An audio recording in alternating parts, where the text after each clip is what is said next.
We all know that money can buy you a lot of happiness, but I just had one big reminder about the small joys in life that money just cannot touch. So I was walking outside and I had my headphones in and the sun was shining and I was listening to country music, Sam Hunt, warm up. Had this like joy inside of me. Sometimes like you just get a little kick in the butt from life that reminds you that money cannot buy everything. Happiness comes in small moments and you have to look for those moments, and when you find them, like hold on to them, enjoy them. It has been a couple of weeks since I've done a diary entry, so I wanted to say hi. I'm actually going to Australia in 4 days.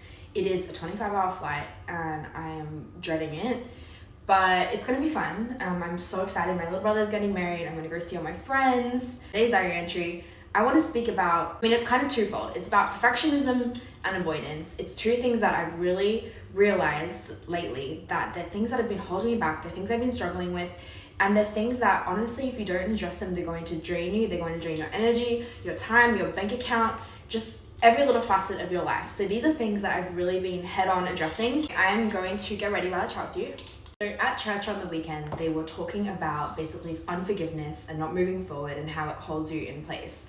And I started thinking about, obviously we are people, we have energy and we have goals, right? So often we get so focused in what is currently happening that we don't keep that energy moving forward. And basically a big part of that, for me especially, is procrastination, which comes in the form of not putting off jobs, but being so stinking hard on myself that I don't ever post it if I film something, or I'll reshoot it and it will take me so much longer than it has to, or I will be insecure about something. And I just realized that is such a bad way to live. I was so worried about how I was perceived, about everything being perfect online, but the truth is we are all broken people. We all are not perfect. We all have bad skin and blemishes and we have bad days. And I feel like I was really trying so hard to project all that was good, and it was just draining me. It was burning me out.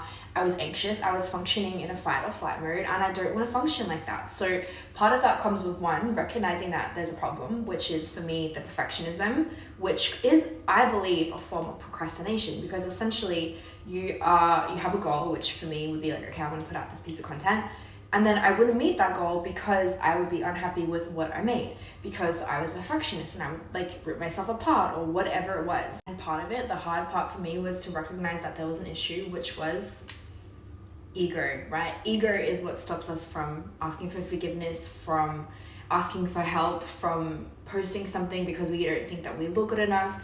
And the truth is, it's really hard because in this world, in this life, like it typically tends to be, me. We're thinking about what's going on with me, what's going on in my world. And it's very, very easy to just focus on yourself and your issues or your flaws. And I'm not saying it's a narcissistic thing, because I don't believe that I'm one of those people that is constantly focused on myself. But when you're striving for this level of perfectionism, it's going to be something that you can never reach. Because the truth is, like, you're out there in a world where there's always going to be people who are smarter than you, who are kinder than you, who are wealthier than you. But just show up as your best self. And here's the thing.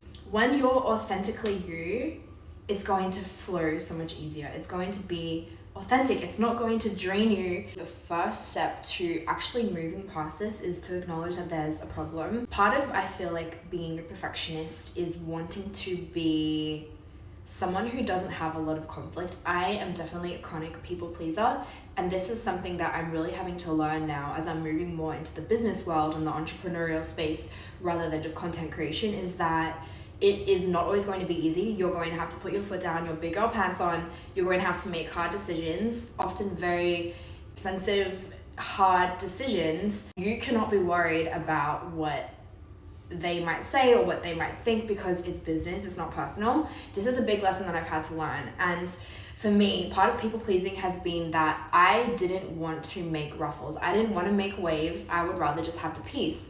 And I had this issue this week where I had hired somebody to do a project for me and she did not do the job. She didn't do it correctly.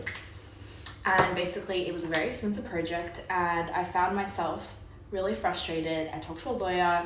They're like, well, just do this. And I found myself not responding to her email for one whole week because I was so worried about what she would think.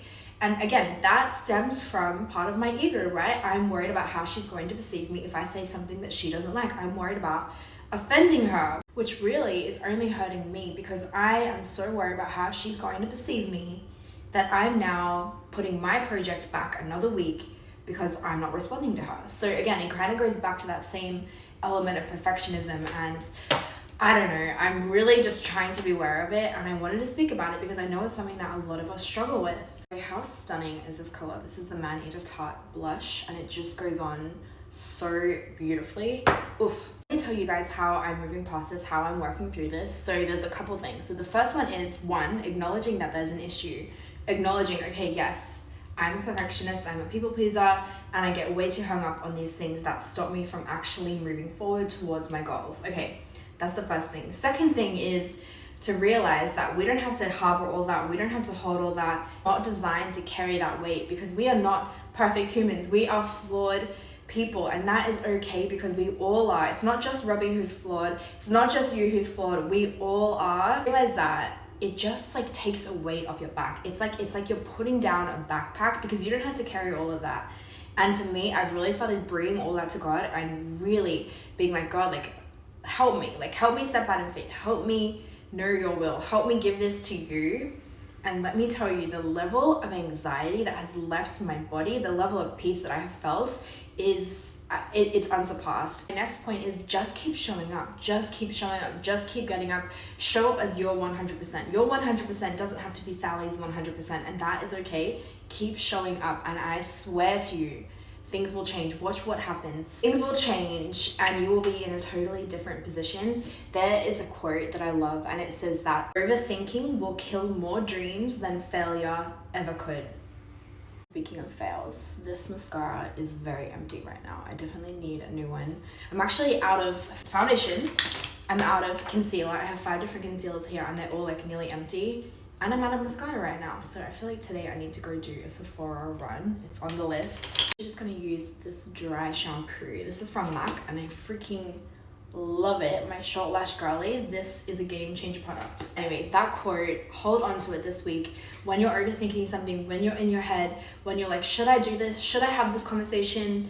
Should I do this? Get out of your head. Stop overthinking it. Don't worry about it. Set your boundaries. Be bold. And remember that quote that I just said, overthinking will kill more dreams than failure ever could. Like, I 100% believe that. Comment below, let me know, is there any other recovering perfectionists in the space? And on top of that, watch how your confidence, your demeanor will change when you start putting your confidence in who you are and who God says that you are, rather than in the validation of other people. I swear, guys, it's freeing, and that's why I'm sharing this. My life has really changed a lot over the last, especially 6 months, 5 years. It's changed dramatically, and I feel like the space that I'm in right now is a really good one, and I'm feeling just healthy and joyful, and like the level of anxiety that I felt 6 months ago, I wish that you guys could sit in the room with me. My energy was so different, and I just wanted to bring you guys along for the journey and let you know that if you're feeling like this, you are definitely not alone. Love you, and I hope you enjoyed this diary entry. Chat in the comments. I want to chat with you guys about this because this is a crazy topic. See you next week, probably from Australia.